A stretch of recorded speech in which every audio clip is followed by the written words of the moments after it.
مکران، جسے تاریخ کے بعض ذرائع میں مکوران اور میکران کے نام سے بھی ذکر کیا گیا ہے، بلوچستان کا جنوبی ساحلی علاقہ ہے۔ یہ پاکستان کے صوبہ بلوچستان میں اور خلیج عمان کے ساحل کے ساتھ ایران میں ایک نیم صحرائی ساحلی پٹی ہے۔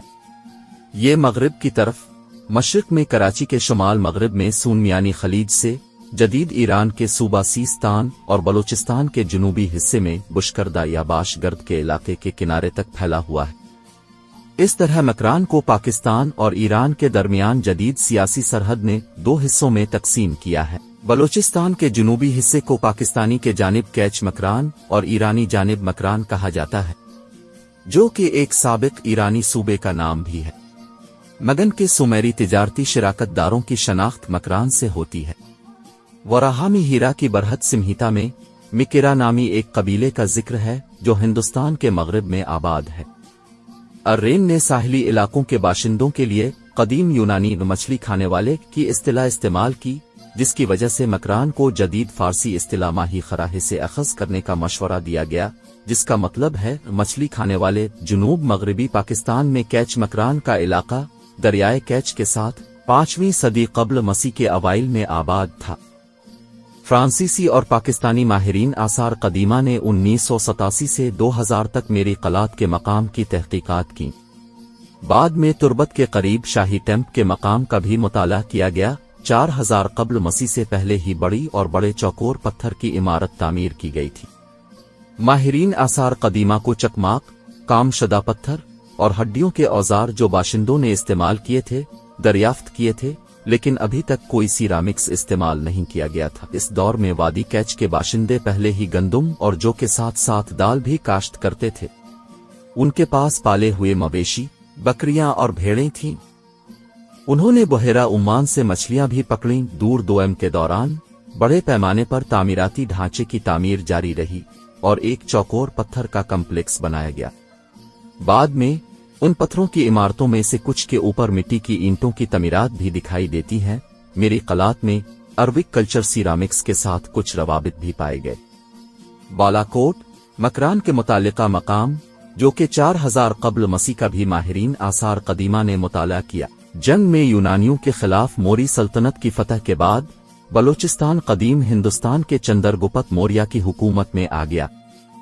چندرگپت اور سیلیوکس نے 304 قبل مسیح میں ایک معاہدہ کیا۔ سیلیوکس نے ستراپیوں کو بشمول بلوچستان میں پھیلتی ہوئی موری سلطنت کے حوالے کر دیا۔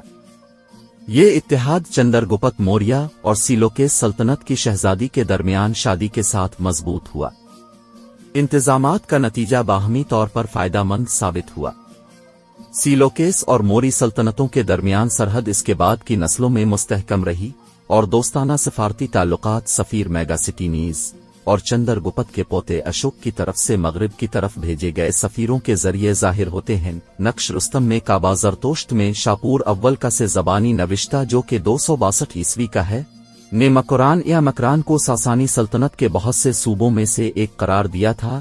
ابو ریحان محمد بن احمد البیرونی نے اپنی کتاب البیرونی کے ہندوستان میں لکھا ہے کہ ہندوستان کا ساحل مکران کے دارالحکومت تیز سے شروع ہوتا ہے۔ مورخ آندرے اونک کے مطابق ساسانی صوبہ مکران اور عصری جنوبی ایشیائی سیاست کا محل وقوع تقریباً 350 عیسوی قبل پرانی ہے۔ چچنامے میں مزید شواہد بالکل واضح کرتے ہیں کہ سندھ کے طور پر مکران کے بہت سے علاقوں میں بدھ مت کی آبادی زیادہ تھی۔ جب چچ نے ارمبیل کی طرف کوچ کیا تو یہ قصبہ ایک بدھ سامانی کے ہاتھ میں تھا، جو رائے ساحروں کے ایجنٹوں کی اولاد تھا، جو ان کی وفاداری اور عقیدت کی وجہ سے مشہور ہوئے تھے، لیکن انہوں نے بعد میں خود کو آزاد کر لیا۔ بدھ مت کے سردار نے چچ کو اپنی بیعت اس وقت پیش کی جب مؤخر الذکر 631 میں کرمان جا رہا تھا۔ ارمیڈیل کے اسی سردار کا حوالہ ہی وین سانگ پوچی کرتا ہے، جس کے آثار مکران سے گزرنے والی اونچی سڑک پر واقع ہے، اور وہ اسے بنیادی طور پر بدھ مت کے طور پر بھی بیان کرتا ہے، اگرچہ یہ بہت کم آبادی والا تھا۔ اس میں تقریباً 5000 راہبوں کے ساتھ 80 سے کم بدھ مت تھے۔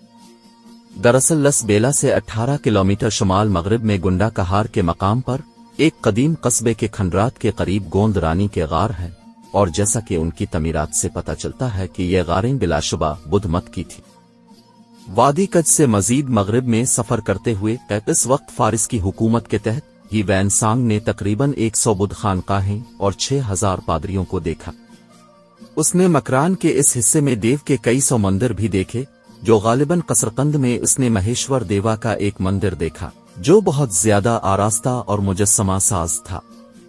اس طرح 7ویں صدی میں مکران میں ہندوستانی ثقافتی شکلوں کی بہت وسیع توسیع ہوئی ہے، یہاں تک کہ اس دور میں جب یہ فارسی حاکمیت کے تحت آیا تھا۔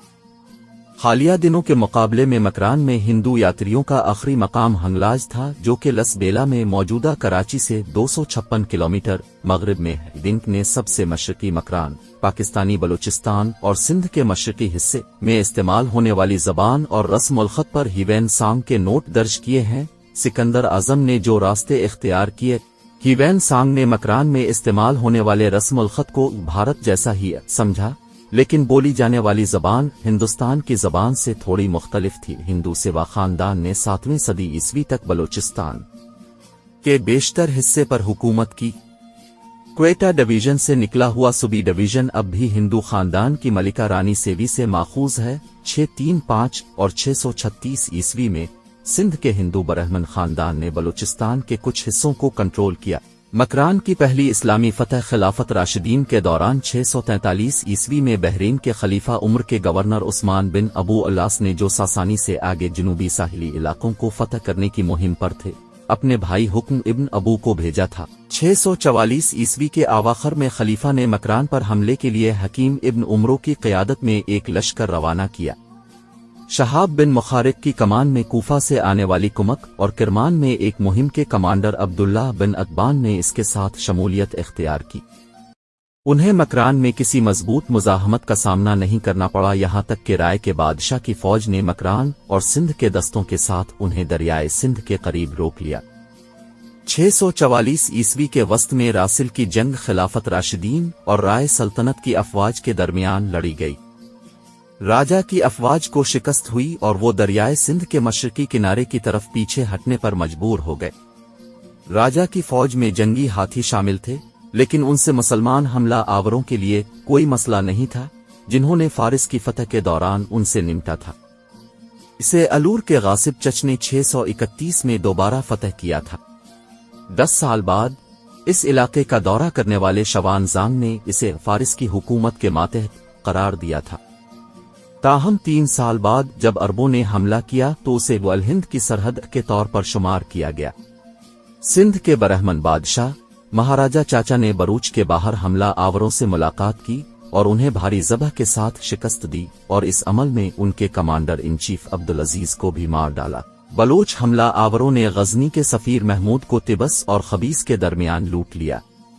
بدلے میں اس کے بیٹے مسعود نے ان کو بعد کی جگہ پر شکست دی، جو صحرا کے کنارے کرمان پہاڑوں کے دامن میں واقع ہے۔ 15ویں صدی کے بعد سے اس علاقے پر رند، بولے ڈائی اور گچکی کی حکومت تھی۔ مکران کا مغربی حصہ اب ایرانی علاقہ سرباز اور دشتیاری پر بارک زئی یا باران زئی اور سردار زئی کی حکومت تھی۔